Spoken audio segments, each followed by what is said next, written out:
কি খবর কানাইদা? তোমার জমিতে তো ফসল বেশ ভালোই হয়েছে। চুপি চুপি কি দিচ্ছ ফসলে শুনি? কই কিছুই তো দিচ্ছি নে রে। একটু গোবরের সার ওই বেশি করে দেওয়া আছে আর কি।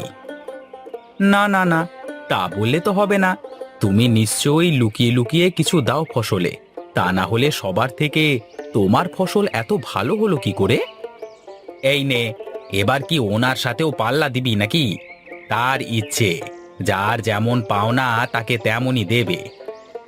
যাই বলো দাদা, মাঠের সবাই কিন্তু তোমার ফসল দেখে হিংসে করছে। আমার কি মনে হয় জানিস সুনীল, কার কি হচ্ছে জানি না, কিন্তু তোর খুব হিংসে হচ্ছে আমার ফসল দেখে, সেটা বুঝতে পারছি। আরে আমার হিংসে হতে যাবে কেন? তোর থেকে যে আমার ফসল ভালো হয়েছে, তাই তো তোর হিংসে হচ্ছে। ধুর, তুমি শুধু বাজে কথা বলো। তোমার সাথে কথাই বলা যাবে না, হুট।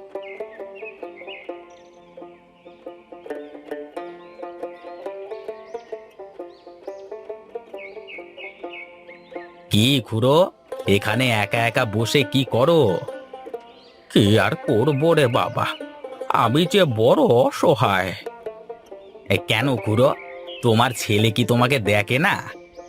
ছেলে তো মস্ত বড় অফিসার, তার আমার কথা ভাববার সময় কোথায়? শহুরে বউ বিয়ে করে তারা শহরেই থাকে। হায় রে কপাল, যে ছেলেকে এত কষ্ট করে লেখাপড়া শেখালে, সেই ছেলে কিনা এখন। থাক বাবা, ওকে কিছুই বলিস না। ও যেখানে থাকুক ভালো থাকুক। আজ বুঝি খুড়ো, বাবাকে হারানোর মানে। তখন আমি খুব ছোট ছিলাম, যখন আমার বাবা মারা যায়। এখন আফসোস হয় গো। ওরে পাগল, পৃথিবীতে বাবা মায়ের থেকে কি কেউ বেশি আপন হয় রে? তা তুই কোথা থেকে আসলি? এই তো বাড়ির দিকে যাচ্ছি, মাঠ থেকে আসলাম। বেশ বেশ, তাহলে যা, বাড়িতে গিয়ে বিশ্রাম করগে। আর তুমি, তুমি কি করবে এখানে বসে শুনি? বসে একটু বাতাস খাই, তারপর না হয় বাড়ির দিকে যাওয়া যাবে।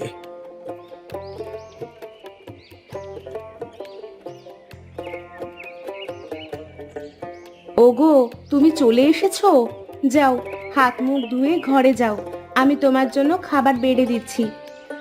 আহা, অত ব্যস্ত হওয়ার দরকার নেই, আস্তে স্বস্তি খাই। তা কই, আমার ছুটকি মা কোথায়? মাঠ থেকে এসে সেই কখন থেকে ঘরের কোণে কি যে করছো কে জানে। দেখি তো গিয়ে একটু, আমার মেয়েটা কি করছে। এ কি রে মা, এটা কিসের গাছ? কোথায় পেলি এই গাছ?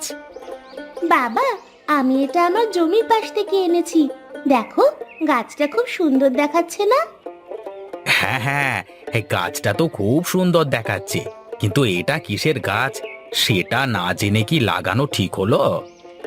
গাছটা তো এখনো অনেক ছোট, আগে বড় হোক, তারপর না হয় দেখা যাবে। ভালো গাছ না হলে কেটে ফেললেই হয়ে গেল। বাবা বাবা বাহ, হ্যাঁ তোর মাথায় তো অনেক বুদ্ধি রে মা।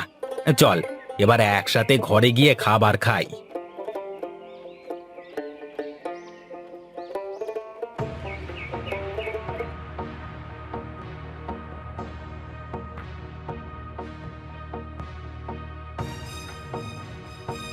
আমিও যা শুনলাম, তুমিও কি তাই শুনতে পেয়েছো গিন্নি? হ্যাঁ গো, আমারও তো মনে হলো কেউ মনে হয় আমাদের ঘরের কোণে বোম মারলো। একবার দেখতে হয় তো বিষয়টা, বাইরে গিয়ে। না না, তোমার এত রাতে বাইরে যাওয়ার কোনো দরকার নেই। যা হয়েছে সকালে গিয়ে দেখা যাবে।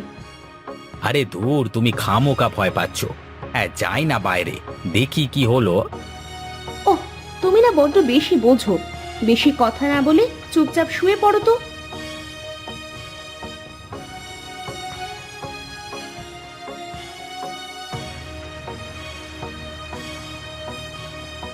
এ কি, এত বড় গাছটা এখানে কি করে এলো? এই গাছটা তো ছুটকি মা কালকেই লাগালো আমার সামনে। একদিনে এত বড় হয়ে গেল কি করে, আমার তো বিশ্বাসই হচ্ছে না। ওগো, আমি বলি কি, গাছটা কেটে ফেলাই ভালো। না গিন্নি না, গাছটা দেখে তো মনে হচ্ছে এটা একটা চালতা গাছ। কি, চালতা গাছ? ওগো, চালতা গাছে না অনেক ভূত থাকে। ওরে বাবা, আমার তো ভূতে ভয় করে। দূর ছাড়ো তো, কিছুই হবে না, দেখি কি হয় শেষমেশ। এ মা, এ কি, গাছটা একদিনে এত বড় হলো কি করে? আচ্ছা বাবা, এই গাছের নাম কি? এটা তো একটা চালতা গাছ রে মা। ও, তাহলে আর সমস্যা কি? এখন থেকে আমি চালতার আচার বানাতে পারবো। অত কিছু বানাতেও হবে না, খেতেও হবে না। গাছটা তুমি আজই কেটে ফেলো ছুটকির আব্বু। আচ্ছা আচ্ছা, ঠিক আছে, তুমি চিন্তা করো না, দেখি আমি গিয়ে কি করা যায়। না না, এটা কি করে হয়? এ কি সর্বনাশ হলো!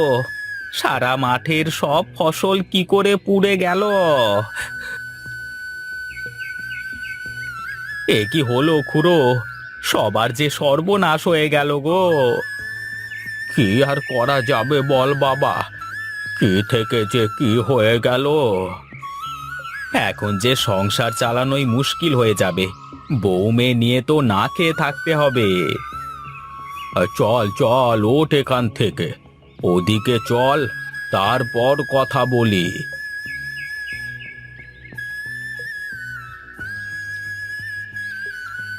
দাদা, এ কি করে হলো? এখন আমাদের কি হবে? এই সিজনে তো আর কোনো চাষ করা সম্ভব নয়, পরিবার নিয়ে কিভাবে চলবো? আমার মনে হয় ওষুধের জন্য এমনটা হয়েছে। সবাই চলো তো, যে দোকানদারকে ধরি। থামো থামো তোমরা সবাই, এখানে দোকানদারের কি দোষ? আমি তো তোমাদের মতো ওষুধ দিইনি, আমার ফসলও তো নষ্ট হয়েছে, তাহলে কি বলবে তোমরা? তাও তো ঠিক, তাহলে কেন হলো এমনটা? আমরা যে সবাই পথে বসে গেলাম। সবুর করো তোমরা, উনি বোধহয় আমাদের সকলের পরীক্ষা নিচ্ছেন। এখন তোমরা সবাই বাড়িতে যাও, আমরা আবার বসবো, ভেবে দেখব কি করা যায়, তা না হলে আমরা পঞ্চায়েতে গিয়ে এ কথা তুলবো। হ্যাঁ হ্যাঁ, কানাইদা ঠিক বলেছে, এখন তোমরা সবাই যার যার বাড়িতে যাও। চলো খুড়ো, এবার তাহলে আমরা বাড়ির দিকে যাই। বেশ বেশ, চল, তাই যাওয়া যাক।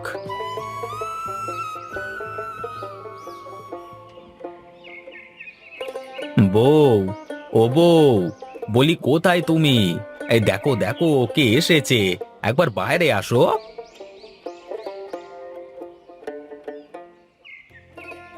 আরে বাহ, গাছে তো বেশ চালতা ধরেছে, কেমন পাকা পাকা হয়ে আছে, এ আচার বানালে যা হবে না। আরে খুড়ো, তুমি এতদিন পরে আমাদের বাড়িতে আসলে? হ্যাঁ রে মা, কি আর করব, একলা মানুষ তো, বাড়ি ফেলে কোথাও বেরোনো হয় না। তা বাবা কানাই, তোমার কোনো চিন্তা নেই তো? ফসল নষ্ট হয়েছে তাতে কি হয়েছে? কেন খুড়ো, এ কথা কেন বলছো? তুমি কি কোনো খাজানা পেলে নাকি, না আলাদিনে চেরাগ পেলে? তার থেকেও বেশি কিছু, এটা তো চালতা ফল নাকি? হ্যাঁ খুড়ো, এটা হলো আমার মেয়ের ছুটকির চালতা ফলের গাছ। বেশ তো, এখন থেকে আমি এই চালতা দিয়ে সুন্দর আচার করে দেব, আর তুই এগুলো বিক্রি করবি, তোকে আর মাঠে কষ্ট করে ফসল ফলাতে হবে না। সত্যি বলছো? তুমি সত্যি বলছো খুড়ো? হ্যাঁ রে, আজ থেকেই শুরু করে দেব। বেশ, এবার চলো, ঘরে চলো, দুটো মুখে দিয়ে তারপর যা করার করা যাবে।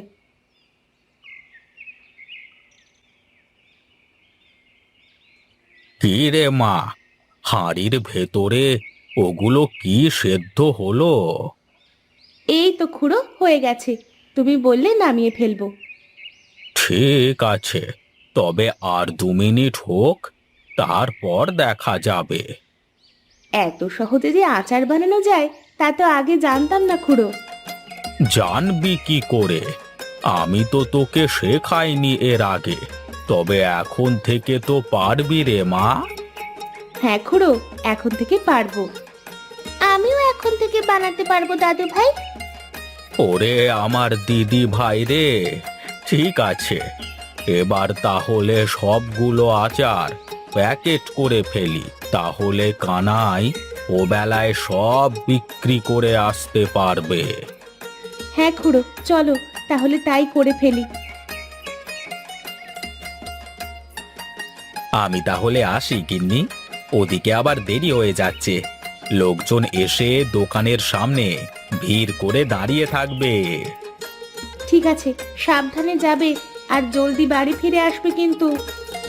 হ্যাঁ, তার বলতে আমার তো দোকান শেষ করেই বাড়ি চলে আসতে ইচ্ছে করে। আসার সময় ছুটকির জন্য কি আনতে হবে মনে আছে তো?